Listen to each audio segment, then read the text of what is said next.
Hello and welcome to the Matthias iOS Development Show with me, Matthias, your iOS developer. And today we're going to look at writing effective unit tests in Swift. Now, this is a continuation of one of my last videos on how to write a subscript function for a string. What does this mean? This means that we can access a string like an array. If you want to say, for example, let a string equals hello. And then we have something else that says let character equal a string, come on, index 2. This is something that out of the box in Swift is a bit fiddly. And right now this doesn't work because this is just not in a function, but this is how it would work. And last video, check it out, where we wrote this function here where we can actually do this, where we can say string get the character at a certain index, so that we can then just get the character directly out of it. Super neat. And now we want to write unit tests for this. Now we want to make sure, okay, does it actually work in every certain scenario we have, right? So how do we do this? And your project should already have a target that says test target. And if you don't, you can add one afterwards. And here you can say new file. And now we're not going to pick a Swift file, we're going to pick a unit test case file. Unit test case class, it's called. And we're going to give it our name. No, not this one. Subscripting tests. Tests. And it's going to be part of our test target, not the regular app, also not the UI tests. Those work differently. And yeah, we get this nice basic class here with a lot of boilerplate example functions. Now, I'm just going to use the basic one if you want to have it. This one here, test example. Now, the way this works, this file is importing Xcode test, and then the actual class is of type Xcode test case. And then we have functions in here which are tests, which always need to start with the word test. Like only if you write test first, then you get like this tiny test button here at the side. And you can also say throws in the end if this is a function that throws something. We're not going to do that. So I'm going to remove this one. And now you can actually run the test. You see like this little play button here. If I go into the green check mark. And what will now happen is this entire thing will be built. Our app will be built, and then we run everything that's in here. And the test succeeded, and you get like this nice green check mark here. And if you go down up here to the test tab, you can see some of my other tests that I currently have running. So here we see the test which I've already created by my own. And here's our new class, subscripting test, test example. We can also run this from here. We can say run only the tests in this class here. So we wait for it. And if it's done, we also should get a green check mark. Oh, look, there it is. And we also have UI tests here. I'm going to remove those for now. Those are a bit different. And what's going to happen here in this test example, it's going to run for everything. And in the end, we can make sure that it asserts what is correct. So let's say, for example, we want to test our subscripting. So we're going to tell it test subscripting. Well, first we got to import actually our project. We got this here in another one. You write this like this. You write testable import House of Westeros. House of Westeros in this case is the bigger project we got running here, which basically then gives us all of the classes available which we need. And then we're gonna say we have a string. I'm gonna call this character equals. I'm just gonna copy this over here. Game of Thrones character for the Game of Thrones app. And then we want to get the result from it, which is when we take this character and we subscript it, as in we access one of the characters in here. Let's just do the first one. And then we got an result, and we're going to say Xcode test assert. What are we doing? Assert equal. And we're going to say results should equal to D. Right? So we got our subscripting test class, test subscripting functions. We define a string to test this with. we create our result, which is we access the first index of the string, and then we make sure that the result equals to D. So let's run this. We're going to press the run button, see what happens.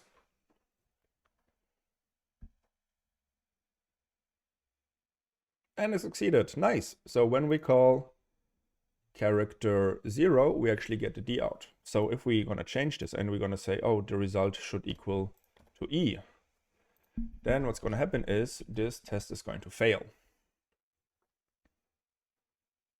Check it out, and we already see the printout here. D is not equal to E. And the way we structure these is, you can already see it, we structure these with this system. It's called given, when, then. This is like user stories, but for testing. And I highly recommend you write your tests in this format, where they always have a given, when, then block in there, so that you can always understand, okay, what are we doing here? Given a string. We have a string. And then when we subscript it to access the first character, then the respective character is returned. And you might say, hey, this is a bit boring. Do we really have to write this out? I mean, you don't have to. I highly recommend it, because you, in 3 months' time, who's going to go through this and have to understand again how this actually works, you will be so glad you wrote down these notes to understand how the tests actually work. And let's run it again. And hey, it's successful. Now, what you can already see here is, hey, we're just checking a regular index, right? And you can already see, oh, now we got to check all of the possible cases that can happen here when we query this function, right? So we just checked, do we get a regular letter out of here? That's fine for the first index. I'm just going to rename this one, test subscripting a string with index 0. Remember, at Swift, you can write out your function classes, function names, and variable names as long as you can, as long as you want to. And okay, index 0 works. Now I want to have one that says with a middle index somewhere. Func test subscripting a string with a middle index. And I'm just going to copy everything over here. Oh, what does it say? Oh, we need the brackets, of course. And it's more or less the same. Given a string, and we subscript it to access a character somewhere in the middle of the string. Let's give it the thing index 4. Then we're gonna get a letter at index 4, which is N. And let's run it.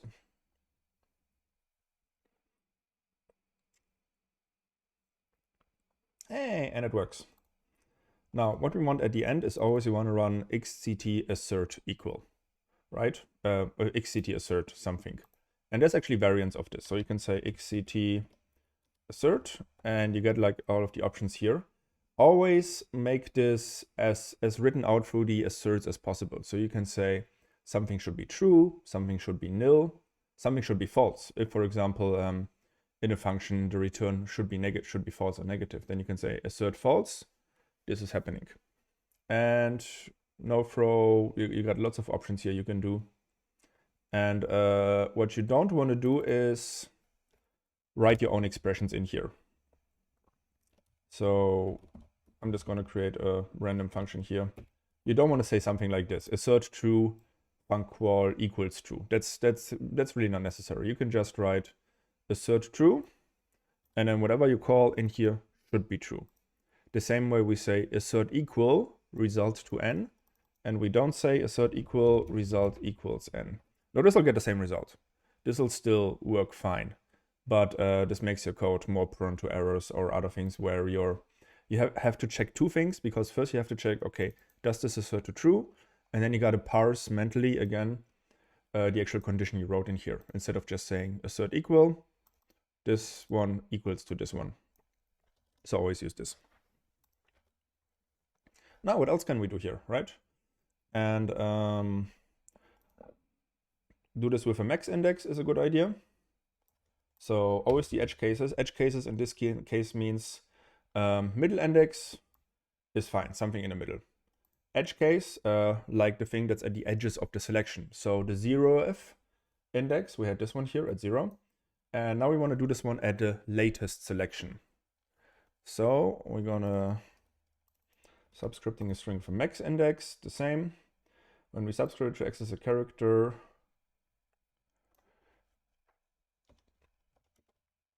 the character at the last index. And I already did the count. This thing has 15 indices available. So now we also want to get the n out of here again. And let's run it.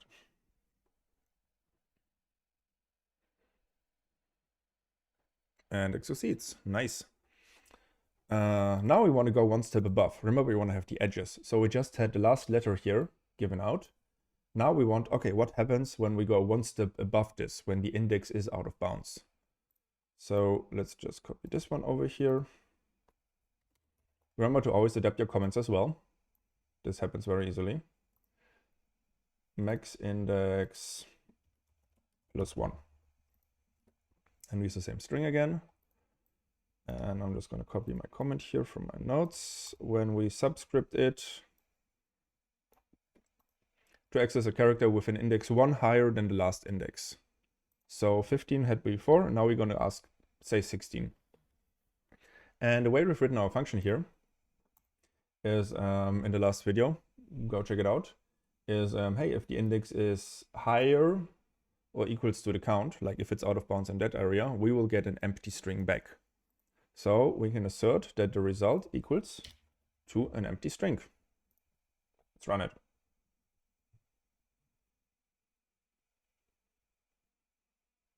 Hey, neat.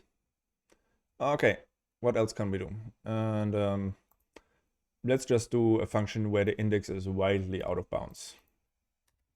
That's what I like to do. So this is one, okay, we have one higher than the index, cool. This one might not necessarily be strictly necessary. The subscripting a string with an index way out of bounds. So we have the same string.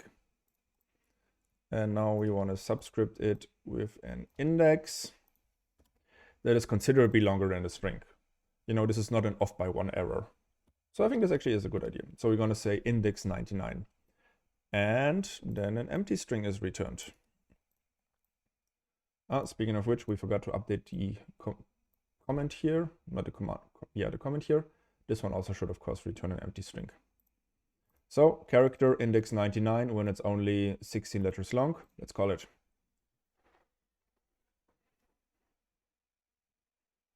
Sweet, well done. What else can we can? We can call our function. We can call this one on an empty string. This one is also checked. So let's check what happens when we call it on an empty string. And if you notice, we always keep the same format. We say given, when, then. Always stick to this. This is super good. And we have our character. And this time it's going to be an empty string. And now we subscript it to access a character. And now it doesn't matter what index it is. I'm just going to make it 5. It already shouldn't work because there is no characters available in our string. This should not work. This should not give us anything except an empty string as we defined in our string extension function here. So we're going to say then empty string is returned. Yeah, let's run it.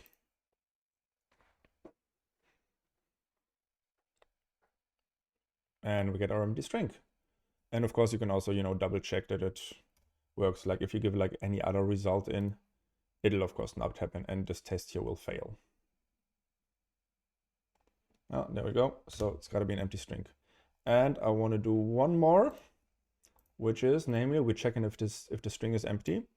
If the index is out of bounds positively, as in with a positive number. And now we also have another case if the index is negative. For completion's sake, which ideally shouldn't happen, but we're making sure our thing works in all circumstances. And we're going to say test subscripting a string with a negative index. So, and we're giving it our regular string again. So there is something here. And now we access it with a negative index, -1. Should not work. I mean, should work in the sense that, okay, we're not getting any of these characters, we're getting an empty character. And of course, let's run this.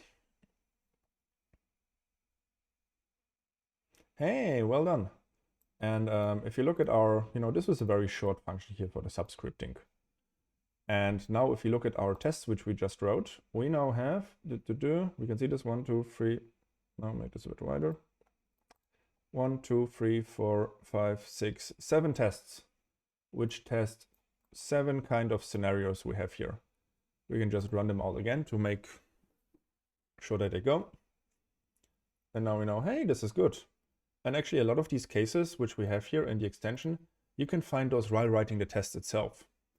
As in originally, I just wrote this bit here, where it gives us the actual character. And then later I realized, hang on a second, what if the string is an empty string, right? My app crashed in one specific area where there was an empty string where it shouldn't be. And then I just started writing the test and realized, oh boy, there's much more test cases. We gotta check if it's negative, if it's out of bounds. We gotta deal with this.